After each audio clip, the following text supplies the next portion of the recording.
Cristo Jesús. Entonces, solamente para recordar estos dos temas que Yetzalén dijo, pues vimos entonces primeramente que Cristo es 100% Dios, esto es muy importante saberlo, es 100% Dios y 100% hombre, porque antes de ser hombre, él ya era Dios, pero después que se encarnó, cuando fue resucitado y ascendido a cielos, él aún continúa siendo hombre y continúa siendo Dios, porque algunas personas piensan que después volvió a ser Dios y ya no es hombre, pero esto es un engaño, sí. Él continúa siendo Dios y continúa siendo hombre. Y por ser Dios, su origen no comenzó en el momento de su nacimiento como hombre. Entonces ahí ya estamos empezando a ver que nuestro Señor tiene dos naturalezas, hombre y Dios. Pero como Dios, Él no empezó su vida o su origen cuando nació. Pero cuando nació, empezó sí como hombre, pero como Dios ya existía antes. Por eso vimos entonces acerca de la preexistencia de Cristo. O sea, como apunta Juan 17:5, Cristo ya existía antes de la creación del mundo. Y también nuestro Señor Jesucristo estaba diciendo a los judíos que Él existía antes de Abraham. Existía antes que Abraham existiera, yo soy. O sea, que ellos cultuaban, adoraban a Abraham, decían que Abraham era su padre, que era como uno de los personajes más elevados para el pueblo judío. Y el Señor estaba diciendo, no, antes de Abraham yo ya existía, porque yo soy Dios, yo soy el Hijo de Dios. Entonces, estos hermanitas que estamos viendo, es importante tenemos comprensión acerca de estas cosas porque son fundamentos de nuestra fe cristiana.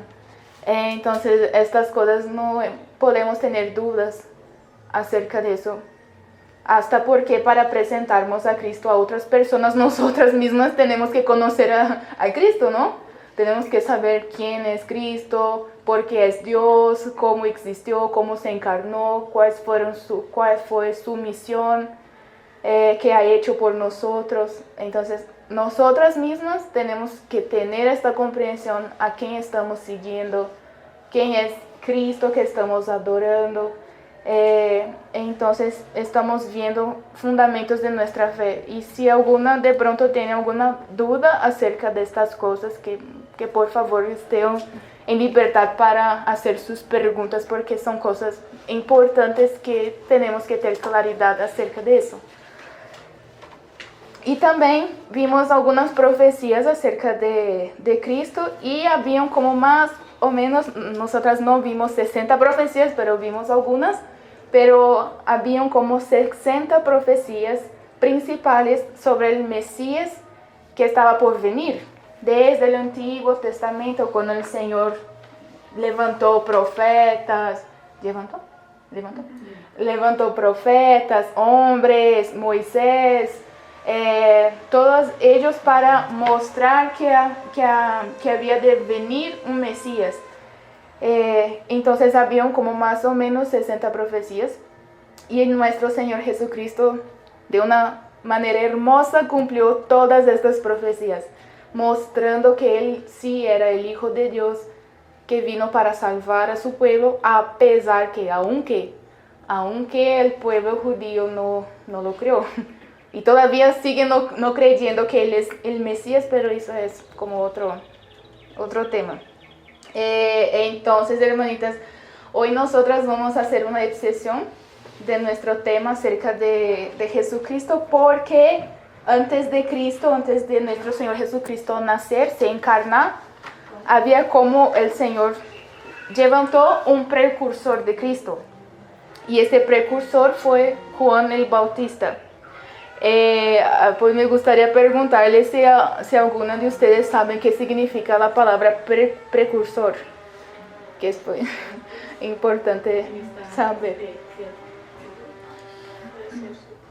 Antes de él. Sí, como más o menos eso. Precursor significa aquel que está anunciando a algo o alguien que ha de venir, algo que va a suceder o alguien que ha de venir. Entonces esta persona está siendo el precursor antes de que suceda eso. Entonces Juan el Bautista fue considerado el precursor de Cristo. Por eso vamos a ver un poquito quién fue Juan el Bautista y por qué está asociado, sí, por qué está asociado con nuestro Señor Jesucristo.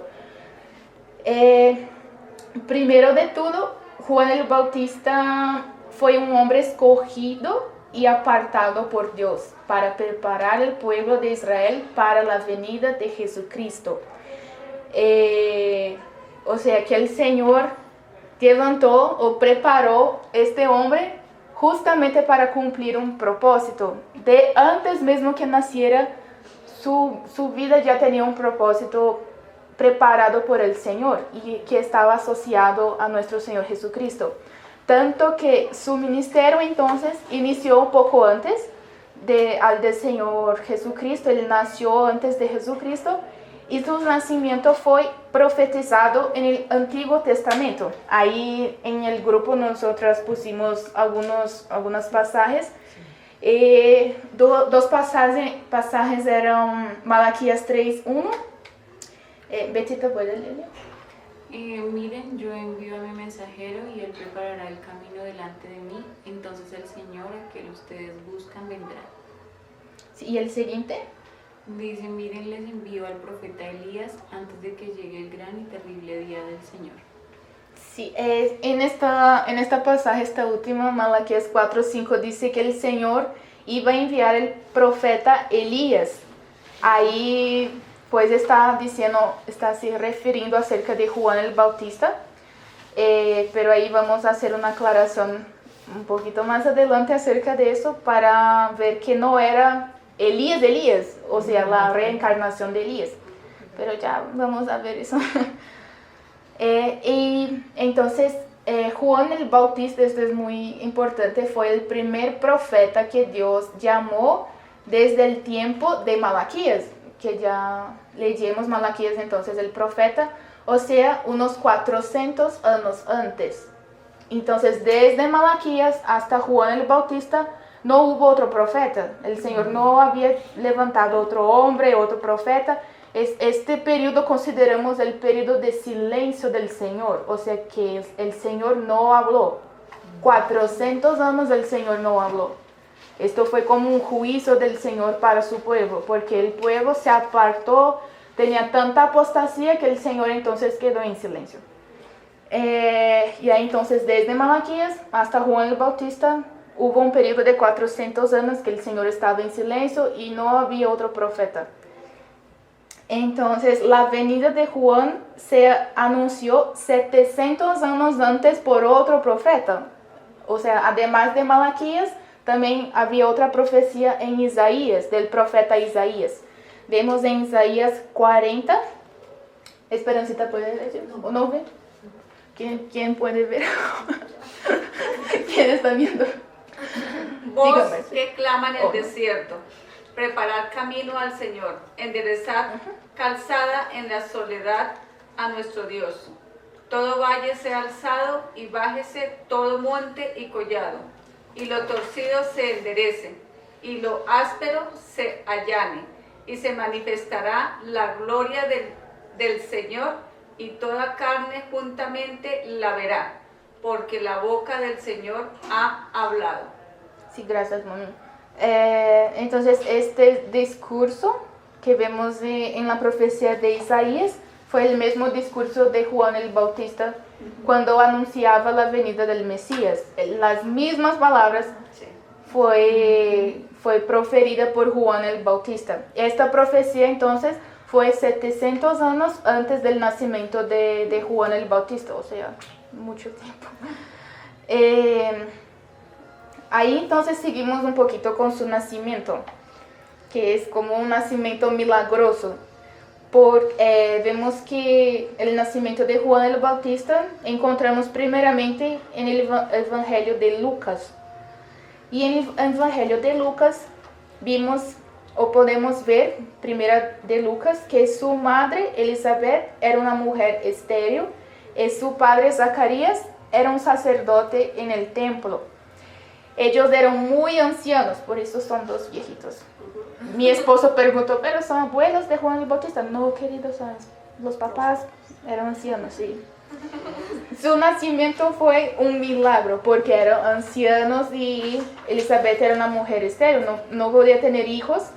Y ahí vemos que Zacarías, ya vamos a ver eso, que Zacarías estaba orando para tener un hijo. Porque en esa época era como una vergüenza, una deshonra, una mujer no tener hijos. Eso era como lo máximo de la, como eso, de la vergüenza para una mujer, sí, era algo muy malo. Y como una desgracia para la familia, tanto para el hombre como para la mujer. Entonces Zacarías estaba orando, mismo siendo anciano, para tener un hijo. Marci, si quieres. Cuando Herodes era rey en Judea, hubo un sacerdote judío llamado Zacarías. Era miembro del grupo sacerdotal de Abías y su esposa, Elizabeth, también pertenecía a la familia sacerdotal de Aarón. Zacarías y Elizabeth eran justos a los ojos de Dios y cuidadosos en obedecer todos los mandamientos y las ordenanzas del Señor. No tenían hijos porque Elizabeth no podía quedar embarazada y los dos eran ya muy ancianos. Sí, entonces pues aquí vemos que además de ellos ser ancianos, eran piadosos. Piadosos, sí. Eran personas que servían al Señor. Zacarías era sacerdote y Elizabeth también pertenecía a una familia de sacerdotes de Aarón. Entonces ellos servían al Señor, estaban constantemente sirviendo al Señor, eran personas dedicadas al servicio. Y dice que eran justos a los ojos del Señor. Por eso vemos que justamente Juan el Bautista vino entonces de estos dos, porque ya eran personas que eran dedicadas al Señor.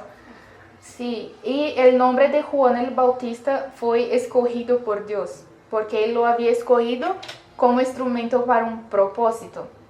Juan significa el Señor es bondadoso. Después, cuando Elizabeth tiene a Juan el Bautista, ella como alaba al Señor diciendo que el Señor es bueno, porque ya estaba anciana y el Señor dio un hijo. Y Juan justamente significa eso, el Señor es bondadoso. Ahí, pues, Jetsalín, ¿puede leer, por favor? Vale, lo amarillo. Sí, hizo. No tengas miedo, Zacarías. Dios ha oído tu oración. Tu esposa Elizabeth te dará un hijo y lo llamará Juan. Tendrás gran gozo y alegría y muchos se alegrarán de su nacimiento, porque él será grande a los ojos del Señor. No deberá beber vino ni ninguna bebida alcohólica y será lleno de Espíritu Santo aún antes de nacer. Y hará que muchos israelitas vuelvan al Señor su Dios. Será un hombre con el espíritu y el poder de Elías. Preparará a la gente para la venida del Señor. Sí, gracias. Bueno, hermanos, aquí Zacarías estaba en el templo sirviendo al Señor y mientras estaba sirviendo con sus funciones sacerdotales, un ángel se le apareció y dijo acerca que ellos iban a tener Juan el Bautista. Este ángel después sigue el texto diciendo que fue Gabriel, el ángel Gabriel. Pues aparentemente Zacarías tuvo miedo y el ángel está diciendo no tengas miedo, Zacarías. Pues aquí en este pasaje tenemos muchas lecciones. Sí. Entonces dijo que muchos se alegrarán de su nacimiento porque él será grande a los ojos del Señor. No deberá beber vino ni ninguna bebida alcohólica. Aquí es como si fuera un narizeo. ¿Así? Nazareo. Nazareo. Es como, o sea, él no era nazareo, pero era como si fuera un nazareo porque debería ser totalmente apartado del Señor. Y dice que él sería lleno del Espíritu Santo aún mismo antes de nacer. Yo nunca había visto en otro pasaje de la Biblia una persona que fuera llena del Espíritu Santo antes de nacer. Pero sí, la palabra dice que Juan el Bautista, mismo en el vientre de su mamá, ya era lleno del Espíritu Santo. Y aquí está diciendo que él hará que muchos israelitas vuelvan al Señor, a su Dios. Será un hombre con el espíritu, ahí vemos, será un hombre con el espíritu y el poder de Elías. O sea, que él no sería Elías, pero sí tenía el mismo espíritu profético y el mismo poder de Elías. Y prepararía a la gente para la venida del Señor. Aquí es como un pequeñito pasaje también de Isaías. Es que yo no puso todo el pasaje, pero en esta parte está la continuación de la profecía de Isaías. Pues es interesante, aún en este momento cuando el ángel está hablando con Zacarías, vemos que Zacarías tuvo incredulidad. Pues a mí me pareció muy interesante eso porque Zacarías estaba orando para tener un hijo. Y cuando el Señor le responde que sí que iba a tener un hijo, él entonces tiene incredulidad. Pues Gaby quiere decir. Zacarías le dijo al ángel: ¿cómo puedo estar seguro de que ocurrirá esto? Ya soy muy anciano y mi esposa también es de edad avanzada. Entonces el ángel dijo: yo soy Gabriel, estoy en la presencia misma de Dios. Fue Él quien me envió a darte esta buena noticia. Pero ahora, como no creíste lo que te dije, te quedarás mudo sin poder hablar hasta que nazca el niño. Te aseguro que mis palabras se cumplirán a su debido tiempo. Sí, pues ahí, claro que estamos viendo acerca de Juan el Bautista, pero hay muchas lecciones preciosas de sus padres. Pues la primera para mí sería que ellos eran piadosos delante del Señor, eran justos delante del Señor, pero también esta lección acerca de la incredulidad de Zacarías a mí, pues personalmente me habla mucho, porque como yo les estaba diciendo, ellos estaban orando. Zacarías estaba orando para tener un hijo y cuando el Señor responde su oración, su corazón se llenó de incredulidad y él: no, Señor, ¿cómo eso? Yo ya soy anciano, eso no es posible. Y él tuvo una disciplina por parte del Señor. Pues yo me acuerdo, hay un otro personaje muy semejante también a eso, que fue Sara, la esposa de Abraham. Cuando el Señor fue a visitar a Abraham, ¿cómo se fala Abraham en español? Abraham, sí. Cuando el Señor fue a visitar a Abraham, el Señor le dijo a Abraham que ellos iban a tener un hijo también, ya ancianos. Y Sara estaba dentro de la tienda, sí, estaba apartada, estaba lejos de ellos. Pero ella sí estaba, como toda mujer, estaba ahí escuchando el Señor hablando con su esposo. Y la palabra dice que en su interior, en su corazón, ella se rió. O sea, que ella no dijo nada. Que ay, como Señor, nada. No, en su corazón. Tuvo incredulidad en su corazón y el Señor supo en ese exacto momento. Y le preguntó: Sara, ¿por qué está riendo? Y ella: no, Señor. Entonces ella empieza a negar: no, Señor, yo no estoy riendo. Y el Señor: sí estaba riendo. Entonces, pues nos muestra que el Señor conoce todo, ¿no? Nada podemos esconder del Señor. Y en este momento, cuando Zacarías tuvo incredulidad, para el Señor, hermanas, incredulidad es un pecado. Tanto que hay un pasaje en Hebreos que dice: para no tener un corazón lleno de incredulidad que nos haga apartar del Señor. Entonces el Señor tuvo que disciplinar a Zacarías porque un corazón lleno de incredulidad es pecado delante del Señor. Tanto que hay unas personas que llenan tanto su corazón de falta de confianza en el Señor, que se apartan del Señor. O sea, a mí también ya tuve una experiencia que yo estaba pidiendo al Señor una cosa, pero en mi corazón yo ya estaba como: no, eso no va a pasar.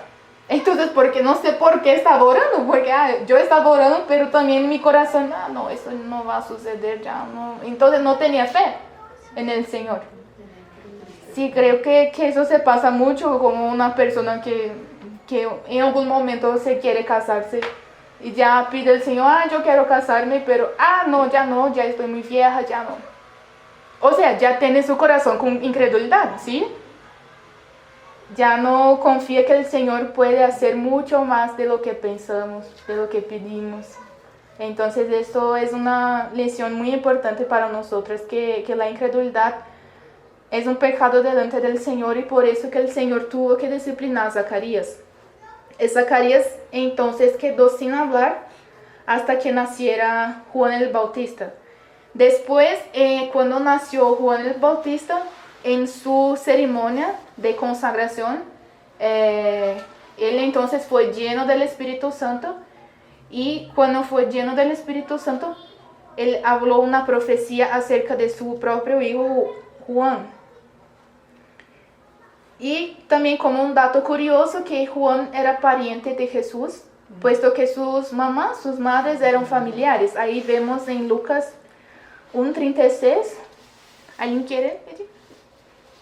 Además, tu parienta Elizabeth quedó embarazada en su vejez. Pocos días después, María fue deprisa a la zona montañosa de Judea, al pueblo donde vivía Zacarías. Entró en la casa y saludó a Elizabeth. Al escuchar el saludo de María, el bebé de Elizabeth saltó en su vientre y Elizabeth se llenó del Espíritu Santo.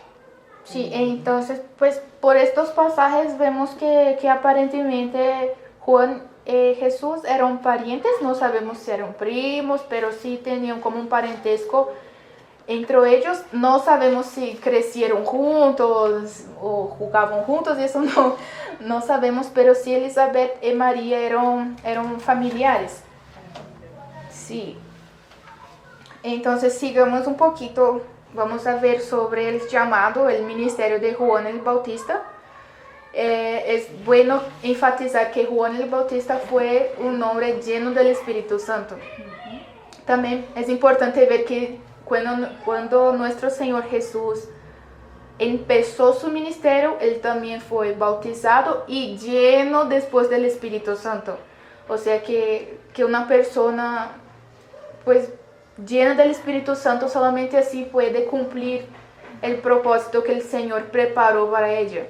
No hay como nosotros sermos cristianos sin una vida, sin el Espíritu Santo. Tenemos que buscar esa llenura, como hemos visto en las enseñanzas del domingo, buscar una vida de esta llenura del Espíritu Santo para cumplir el propósito que el Señor pues separó o apartó para cada una de nosotras. Pues, Cuñiz, ¿qué? Dice, Juan creció y se fortaleció en espíritu y vivió en el desierto hasta que comenzó su ministerio público a Israel. Sí, ahí vemos que él ya era lleno del Espíritu Santo antes que naciera y también cuando creció, él se fortaleció en su espíritu. Uy, a mí me parece una cosa muy pues preciosa.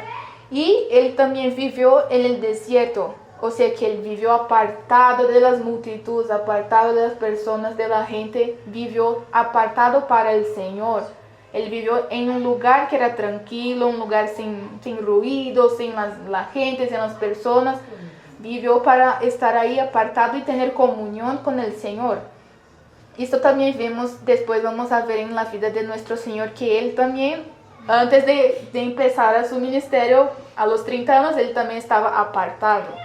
No sabemos qué estaba haciendo, pero sí estaba apartado antes de empezar su ministerio, nuestro Señor. Vemos también que Juan el Bautista tenía un mensaje que era confrontador, no era un mensaje suave, hermanas. Dios usó a este profeta para dar conocimiento de salvación y perdón de pecados por medio de Jesucristo. Ay, yo voy a leer. En Lucas 1:7 dice, y tú, aquí es Zacarías, entonces en este momento profetizando acerca de su hijo en la ceremonia de consagración de Juan o de la circuncisión de Juan. Entonces Zacarías está diciendo, lleno del Espíritu Santo también, y tú, mi pequeñito hijo, serás llamado profeta del Altísimo, porque prepararás el camino para el Señor.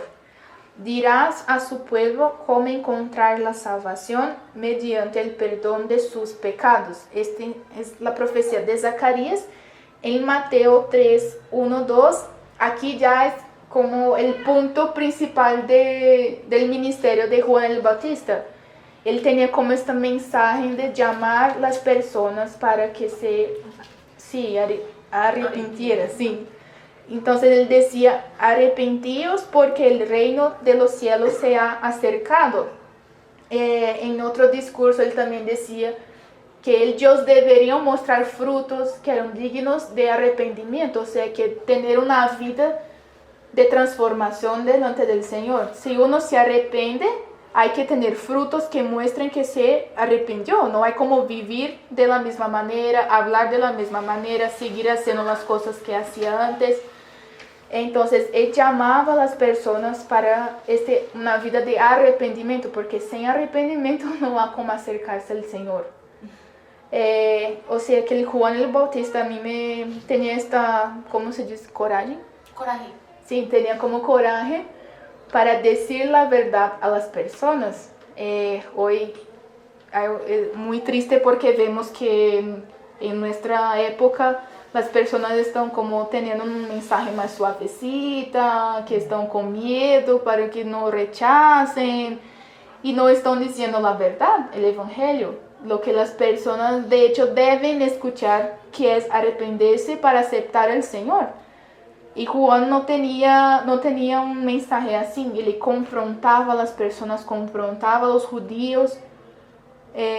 Y es impresionante porque al mismo tiempo crecía era un profeta popular en su época. Entonces vemos también que él vino a anunciar e identificar al Cristo. Betito, ¿sigue? Al día siguiente Juan vio que Jesús se le acercaba y dijo, miren, el Cordero de Dios que quita el pecado del mundo. A él me refería cuando yo decía, después de mí vendrá un hombre que es superior a mí, porque existe desde mucho antes que yo. Yo no soy el Mesías, estoy aquí solamente para prepararle el camino a él. Es necesario que él crezca y yo disminuya. Sí, entonces pues es bueno vermos que Juan el Bautista pues era un hombre que era un profeta popular en su época, pero él no se llenó de este sentimiento, esta emoción de ser una persona popular y tener gloria y tener honra para sí mismo. No, ¿qué él hacía? Él llevaba a las personas al verdadero Cristo, al Mesías. Entonces las personas se acercaban y preguntaban, pero ¿quién eres tú? ¿Tú eres Elías? ¿Tú eres el Mesías? ¿Tú eres el Cristo? Y él no. Él sabía quién él era y cuál era su propósito, cuál era su llamado. Entonces, por causa de eso, él anunciaba y también identificaba a las personas quién era el Cristo. Aquí dice que a mí me parece muy importante eso. Después de mí vendrá un hombre que es superior a mí, porque existe desde mucho antes que yo. O sea que Jesús nació, presten atención en eso, Jesús nació después de Juan, pero aquí Juan está diciendo que él ya existía a mucho tiempo antes que yo. O sea que está refiriéndose a Jesús como Dios, no como hombre, ¿sí? ¿Perciben eso?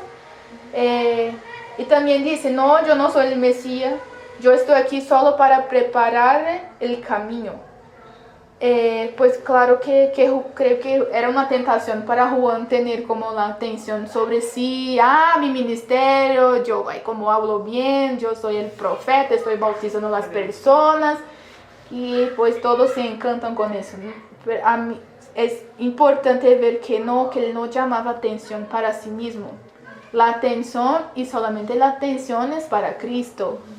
Esto también nosotras somos llamadas, ¿no? Porque a veces hay un sentimiento, ya pasó eso conmigo, que las personas no prestan atención en mí, que yo no estoy sirviendo y lo que hago las personas no no perciben que estoy haciendo eso.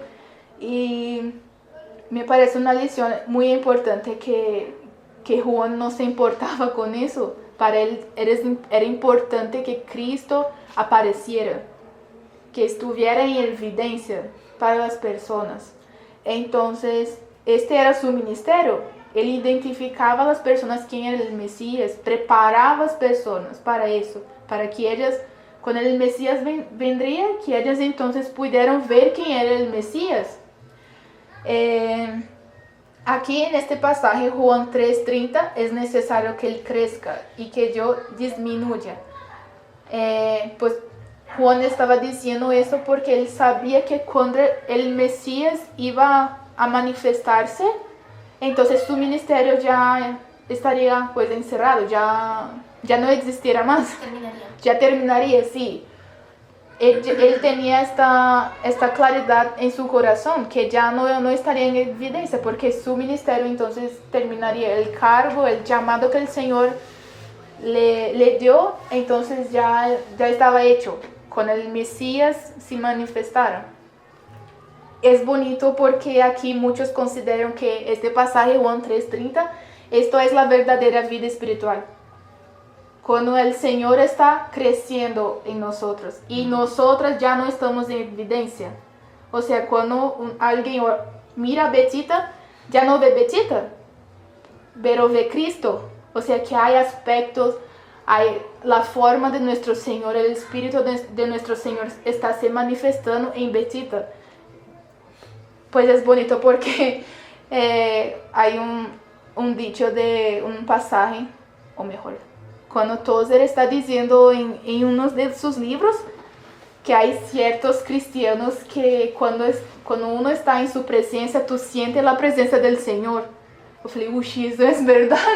Pues yo conocí a ciertas hermanas, a ciertos hermanos que uno cuando está en su presencia, tú sientes la presencia del Señor, porque estas personas están andando con el Señor tan verdaderamente, tan íntimamente, que la vida del Señor se está manifestando en estas personas. Entonces uno siente el Señor en esta persona. Esto es el crecimiento espiritual, hermanas. Cuando el Señor está creciendo en nosotras y nosotros estamos disminuyendo. Hay aspectos en nosotros que el Señor necesita quebrantar para que su vida pueda manifestarse. Por ejemplo, yo soy una persona muy controladora. Sí. Y entonces el Señor con su vida, con la vida de Cristo, con su Espíritu necesita estar quebrando esto en mí, porque esto no es de Cristo, pero es un proceso.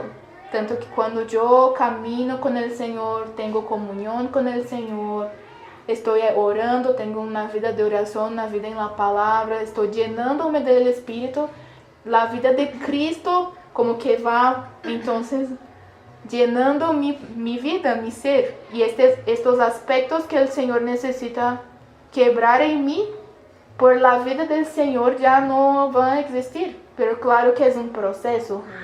Pero cuanto más yo camino con el Señor, más la vida del Señor va creciendo en mí. Esto es pues la verdadera vida espiritual. Es muy feo porque hemos visto muchos cristianos que tienen como 5, 10, 15 años que son cristianas, pero no conocen a su Señor y no están caminando con su Señor. Y estas personas como tienen su ego o su propio orgullo muy resaltado, ¿no? Ahí uno ve que no está lleno de la vida del Señor. Cuanto más uno camina con el Señor, más la vida del Señor va se manifestando. Y esto no es como una cuestión de edad o cuánto tiempo uno camina delante del Señor. Hay personas con 50 años y aún no son personas espirituales, hermanas. O sea, que una persona que tenga la edad de Jerusalén, la edad de Aileen, ya puede ser una persona que esté caminando, que esté creciendo, que esté se llenando del Espíritu. Es una cuestión de una búsqueda del corazón, una busca, porque el Señor en su palabra dijo que quien buscar de todo corazón me hallará. Entonces, si una persona tiene su corazón con esta voluntad de conocer al Señor, el Señor sí se va a manifestar a esta persona. Y el Señor va creciendo y creciendo cuanto más lo buscamos. Entonces no es una cuestión de años que soy cristiana y esto no importa delante del Señor, hermanos. Si tengo 10, 15, 20 años, los años no importan delante del Señor. Lo que importa es un corazón que lo esté buscando. Entonces aquí hay una lección también muy importante porque Juan no llamaba atención para sí. Él siempre estaba anunciando la verdad de una manera confrontadora, pero anunciando la verdad a las personas y anunciando a Cristo. No llamaba atención para sí mismo y después que el Señor se manifestó, su ministerio terminó. Pero él ya tenía esta convicción porque está diciendo que es necesario que él crezca. Yo no importo, mi vida no importa, mi ministerio no importa. Lo que importa es que Cristo se manifieste, que Cristo crezca en mí y en ustedes. Entonces este es el ministerio de Juan. Y también, hermanas, nuestro llamamiento, ¿no? Porque también fuimos llamadas a mostrar a las personas quién es Cristo. Pero solamente hay como mostrar quién es Cristo cuando nosotras estamos llenas de Cristo. Porque la boca habla lo que el corazón está lleno, ¿no? ¿Cómo vamos a hablar de Cristo si nuestro corazón está lleno de las cosas del mundo, lleno de nuestro esposo, lleno de nuestro hijo? Solamente, hermanas, es triste. Yo voy a confesar algo. Es triste porque cuando uno se reúne con otras hermanas, yo espero hablar de Cristo. Pelo menos un poquito. Y solamente escucho acerca de sus hijos, de su esposo. Mi hijo hizo. Sí, Cristo y Cristo. Hay como hablarmos un poquito de Cristo, de la palabra, algo que está ganando de Cristo. Tozer también decía en uno de sus libros, que Tozer es mi autor favorito, pero Tozer decía, si estamos hablando de muchas otras cosas y no estamos hablando de Cristo, hay un problema. Ahí hay un problema. Entonces, es como una lección muy importante para nosotras. Sigue, ay, Betty, te leo, por favor. Sí, dice, este fue el testimonio que dio Juan cuando los líderes judíos enviaron sacerdotes y ayudantes del templo desde Jerusalén para preguntarle, ¿quién eres? Él dijo con toda franqueza, yo no soy el Mesías. Bien, entonces, ¿quién eres? Preguntaron, ¿eres Elías? No, contestó. ¿Eres el profeta que estamos esperando? No. Entonces, ¿quién eres? Necesitamos alguna respuesta para los que nos enviaron. ¿Qué puedes decirnos de ti mismo? Juan contestó con las palabras del profeta Isaías. Soy una voz que clama en el desierto. Abran camino para la llegada del Señor. Entonces los fariseos que habían sido enviados le preguntaron, si no eres el Mesías, ni Elías, ni el profeta, ¿con qué derecho bautizas? Sí, entonces aquí pues debemos darnos cuenta que él mismo está citando la profecía de Isaías 40, y claro que solo una persona llena del Espíritu Santo puede saber eso, que la misma palabra, la misma profecía estaba diciendo acerca de sí mismo. El Señor también en un momento también hace lo mismo. Él presenta a los judíos que las profecías del Antiguo Testamento eran acerca de él mismo. O sea, que por la palabra, que por el Torá, se puede contestar, se puede probar que él era el Mesías, pero los judíos sí tenían como su corazón endurecido y mismo así no lo creyeron. Pues aquí entonces Juan el Bautista está diciendo que él también no era Elías. Yo estoy como enfatizando mucho eso, resaltando mucho eso, porque unos pegan a este pasaje y dicen que esto es una cuestión de reencarnación. O sea, no, que la Biblia está diciendo acerca de reencarnación porque Juan el Bautista fue Elías. Pero Juan mismo está diciendo que él no fue Elías, como ya lo hemos visto. Él tenía el mismo espíritu profético, el mismo poder de Elías, pero no era Elías. Entonces, para hacer esta aclaración. Juan les dijo, yo bautizo con agua, mas en medio de vosotros está uno a quien vosotros no conocéis. Este es el que viene después de mí, el que es antes de mí, del cual yo no soy digno de desatar la correa del calzado. Sí, pues aquí también vemos que Juan era muy humilde. Era una persona muy humilde porque a pesar de que Jesús era su pariente o su primo, él sabía o él tenía esta convicción que él era el Mesías, que era Dios, que él era Cristo. Él decía que no era digno, yo no soy digno de desatar la correa del calzado, o sea, ni siquiera de estar en su presencia yo soy digno. Aquí vimos que Juan era una persona que tenía humildad, y solamente una persona que es humilde, el Señor puede servir delante del Señor. Una persona que tiene orgullo, con soberbia, esta ya no sirve para el Señor. Y él está diciendo, yo bautizo con agua, porque también Juan era conocido, uno de sus ministerios era bautizar las personas. Tanto que él bautizó a nuestro Señor Jesucristo, él fue la persona que bautizó a Jesús. Está diciendo, mas en medio de vosotros está uno a quien vosotros no conocéis. Yo resalté esta parte porque también es una lección muy impactante eso, porque el Señor estaba en medio de ellos, pero ellos mismos así no conocieron quién era el Señor. Pues tenían como una ceguera, unas escamas en sus ojos, con sus corazones endurecidos, y ellos no conocían quién fue el Señor, o no quisieron saber.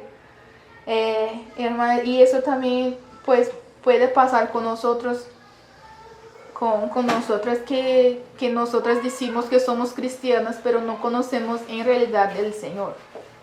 El Señor sí está en medio de su iglesia, está en medio de los hermanos, pero si tenemos un corazón que está apartado del Señor, no, ¿cómo conocemos del Señor?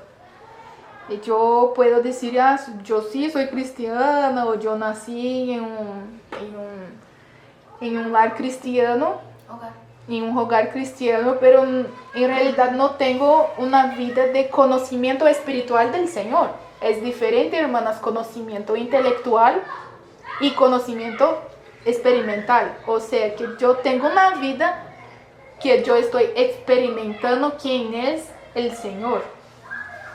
Es diferente. Y el Señor, cuando el apóstol Pedro está diciendo que debemos crecer en la gracia y en conocimiento del Señor Jesucristo, es un conocimiento experimental, o sea, tener una vida que esté avanzando en conocer quién es nuestro Señor. Entonces, el Señor estaba entre ellos, pero ellos no conocieron al Señor. Y Juan está ahí apuntando, está diciendo, mire, este es el Mesías. Él estaba entre ustedes, pero ustedes no conocieron, no reconocieron, no buscaron. Sí, a mí es algo como que yo tengo, ya también hemos visto en las enseñanzas del domingo, que es nuestra responsabilidad buscar al Señor y conocer quién es el Señor. Es nuestra responsabilidad. Entonces, Juan tenía este ministerio, este llamado, y él llevaba a las personas que pudieron también conocer quién era Cristo. Esto es pues algo muy importante, hermanas, de también buscar nuestra vida. Ahí vamos a seguir también viendo cómo fue su muerte. Juan fue considerado como un martirio. Un mártir, sí. Él enfrentó públicamente a rey Herodes Antipas, que fue el hijo del grande rey Herodes del tiempo de nuestro Señor, sí, por cometer adulterio al casarse con Herodías, la mujer de su hermano Felipe, quien era también un gobernador. Juan fue arrestado y decapitado. O sea que Juan enfrentó públicamente a este rey y a su esposa. Sí. O sea, él enfrentó y delató, hizo públicamente delante de las personas que este matrimonio era un pecado, era un adulterio, porque esta mujer era casada con el hermano de Herodes. No era una mujer libre para que él pudiera casarse, era mujer de otra persona. Y entonces Juan expuso esto, que ellos estaban en pecado, que esto no era algo legal delante del Señor.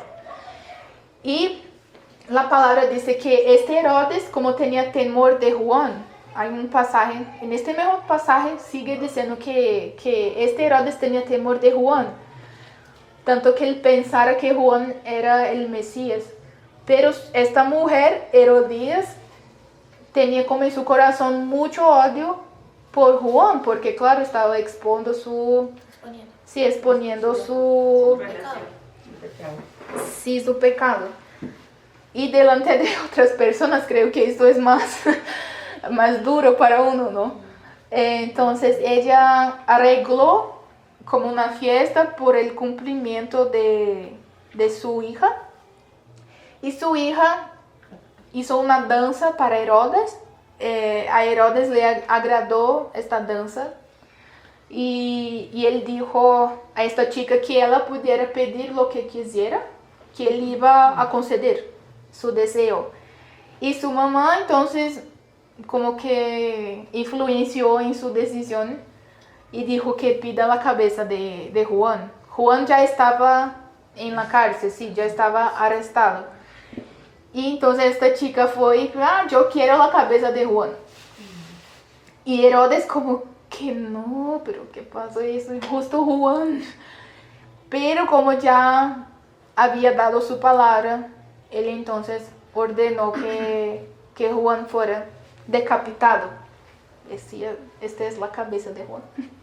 Y ella como presentó, en el momento de la fiesta, presentó la cabeza de Juan en una bandeja. ¿Bandeja? Sí. Sí. Pero hay una lección también muy importante en la muerte de Juan. En este pasaje de Lucas 7, 23, o Lucas 7, 18, Mateo 11, ahí vemos que en ese momento en que Juan estaba en el cárcel, él tuvo una duda acerca de quién era Jesús.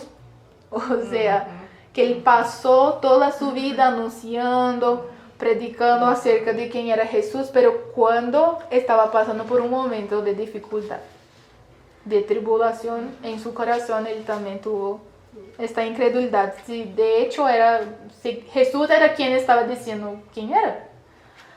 Entonces Juan estaba en la cárcel y pidió a que sus discípulos fueran a preguntarle a Jesús si él de hecho era Cristo, si era el Mesías que estaba por venir, porque yo estaba anunciando acerca de usted y ahora estoy aquí en la cárcel y tú sí, no ha llegado, no me ha liberado, estoy aquí, voy a morir, tú de hecho eres el Mesías. Y Jesús pues les dijo a sus discípulos, van y le digan a Juan que los ciegos están viendo, que ¿cómo se fala cojo? Cojos. Los cojos están andando, que los milagros están siendo hechos.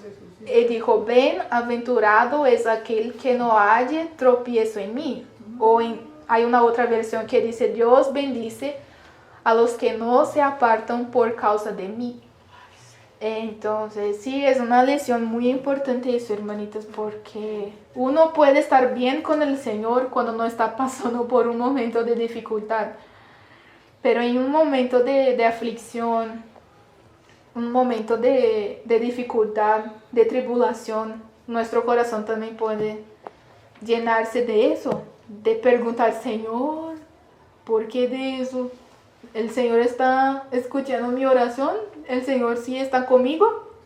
Eso también estoy diciendo porque yo he pasado por eso en algunos momentos. Pero el Señor está diciendo, no, feliz o bienaventurado es aquel que en ese momento no haya tropiezo en mí, o sea, que sigue confiando en mí. Aunque yo no libero, aunque no hago un milagro, pues feliz el que sigue confiando.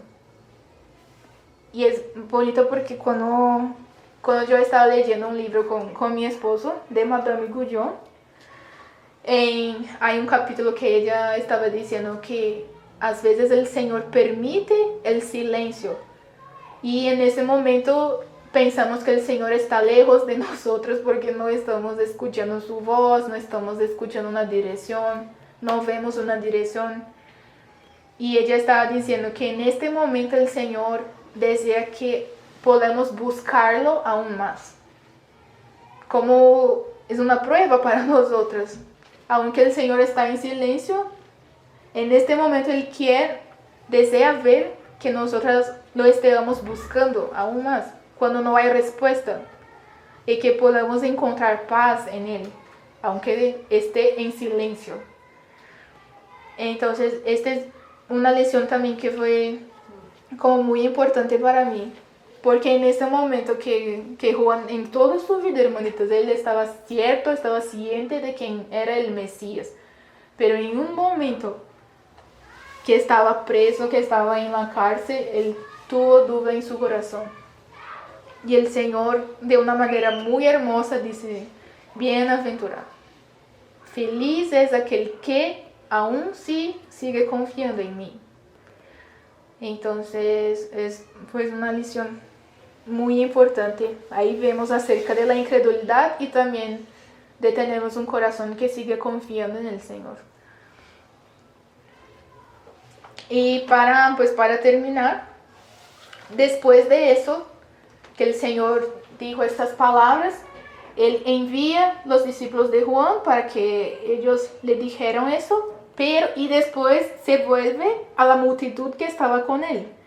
Y el Señor mismo dio un testimonio acerca de Juan el Bautista. Encontramos eso en Mateo 11, Lucas 7. Pues Marce, ¿puede leer? ¿A qué clase de hombre fueron a ver al desierto? ¿Acaso era una caña débil sacudida por la más leve brisa? ¿O esperaban ver a un hombre vestido con ropa costosa? No. La gente que usa ropa elegante y vive rodeada de lujos se encuentra en los palacios. ¿Buscaban a un profeta? Así es, y él es más que un profeta. Juan es el hombre al que se refieren las Escrituras cuando dicen: mira, envío a mi mensajero por anticipado, y él preparará el camino delante de ti. De cierto os digo, entre los que nacen de mujer no se ha levantado otro mayor profeta que Juan el Bautista. Sí, entonces este fue el testimonio que Jesús dio acerca de Juan para las personas, para la multitud. Y él está diciendo que no hubo otro profeta mayor que Juan. A pesar de que Juan tuvo un momento difícil, pero en toda su vida él fue fiel a ese llamado, a ese ministerio que el Señor le había ordenado, preparado a él. Antes mismo que naciera, habían profecías, 700 años, 400 años, profecías de Juan, acerca de Juan, y él en toda su vida fue fiel al Señor. Y aquí está diciendo, el Señor mismo está diciendo que entre los que nacen de mujer no se ha levantado otro mayor que Juan el Bautista. O sea, que delante del Señor Juan fue como un hombre muy dotado delante del Señor, muy especial delante del Señor. Pues importante, a mí me parece muy bonito eso, cuando el Señor mismo da testimonio acerca de otra persona. Yo pues he vivido unas experiencias con mis papás que hemos viajado por muchas partes del Brasil, y entonces escuché muchas experiencias de otros hermanos. Y con mi papá había un hermano que era esposo de una anciana, la hermana Ivonne. Y ese hermano, su esposo, se llamaba Jair. Y Jair estaba acompañado de otro hermano, viajaban juntos. Pero en algún momento el Señor se lo reveló que él iba a morir en un accidente de carro, si no estoy equivocada. y muy joven, como 40 años o algo así. Y tenía muchos hijos. La hermana Ivonne tiene muchos hijos y creó sus hijos sola. Pero el Señor le mostró que él iba a partir para él, que el Señor lo iba a llevar. Y entonces el Señor muestra a este otro hermano que viajaba junto con el hermano Jair. Y dijo, cuide de su familia. Cuide de la familia de Jair, porque delante de mí, él es un siervo fiel.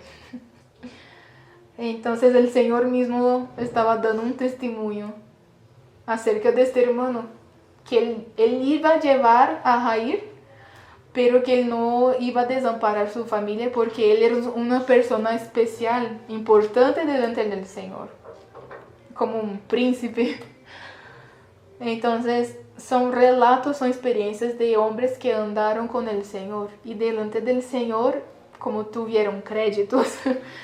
Eran personas que eran preciosas porque andaron con el Señor. Y Juan Bautista fue uno de estos hombres. El Señor Jesús mismo dio este testimonio acerca de Juan, que no había otro profeta mayor que él.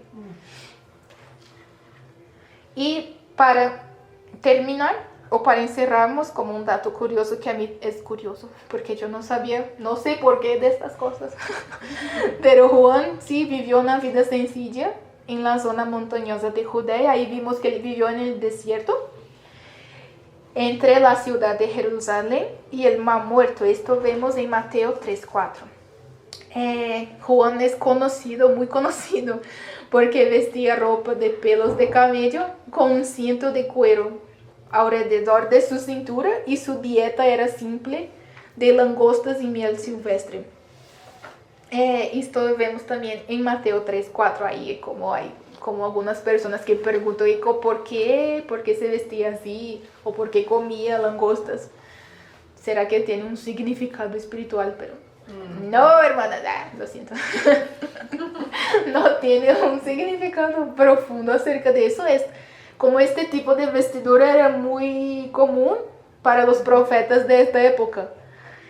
Muchos también vivían como alejados de la ciudad, alejados de la multitud, vivían apartados para el Señor. Entonces muchos vivían en el desierto, en lugares montañosos, silenciosos. Y en esta época era como una dieta, sí, era común comer langostas y era como muy nutritivo. Sí, era común en esta época. Tanto que hay otros países en la Asia y no sé, esos países locos que también aún siguen comiendo estos insectos. ¿Sí? Solamente un dato ahí, las langostas, como dice Jersey, donde él estaba era entre Jerusalén y el Mar Muerto. O sea, el Mar Muerto se llama Mar Muerto porque no tiene vida. Entonces, no son las langostas que nosotros nos imaginamos que son esos platos súper costosos, sino que las langostas, hagan de cuenta, él estaba en el desierto y el mar que tenía cercano no había vida. Entonces, las langostas a las que se refiere aquí son como unos grillos gigantes. Sí, insectos, no. Sí. No era comida costosa. Sí. Sí, pero para aclarar eso, no hay nada espiritual, solo su dieta normal. Y entonces, hermanitas, para encerrar, yo creo que es la tercera vez que estoy diciendo eso, pero sí, para encerrar mismo, terminar. Sí, para terminar. La vida de Juan es un ejemplo muy grande para nosotros. ¿Por qué? Porque él vivió su vida para presentar a Cristo a otros. Él vivió una vida santa y apartada del mundo. Vivió una vida justa. Y como siervo de Dios, él también no tuvo miedo de decir la verdad. Sí. Pues esto es un gran ejemplo para nosotros de cómo debemos también buscar una vida así, porque cada uno de nosotros tiene un llamado, cada uno de nosotros tiene algo que el Señor apartó, una misión, pero todas nosotras el Señor llamó para decir la verdad, para decir acerca de Cristo. Pero eso solamente es posible si también fuéramos personas llenas del Espíritu Santo, personas que están caminando con el Señor, conociendo al Señor. Sin eso, no hay como decir, no hay como mostrar al mundo quién es Cristo, no hay como decir acerca de la palabra, del Evangelio, si nuestro corazón está vacío del Señor. Entonces ya, hermanitas, aquí terminamos con este tema, esta pequeña excepción. Creo que por el tiempo también vamos a abrir a mutualidad y como hemos hablado, que cada una pueda aportar algo que el Señor, que ha ganado del Señor, tanto de sus lecturas como también lo que hemos visto hoy, uno de los dos. Ahí tengo libertad para eso.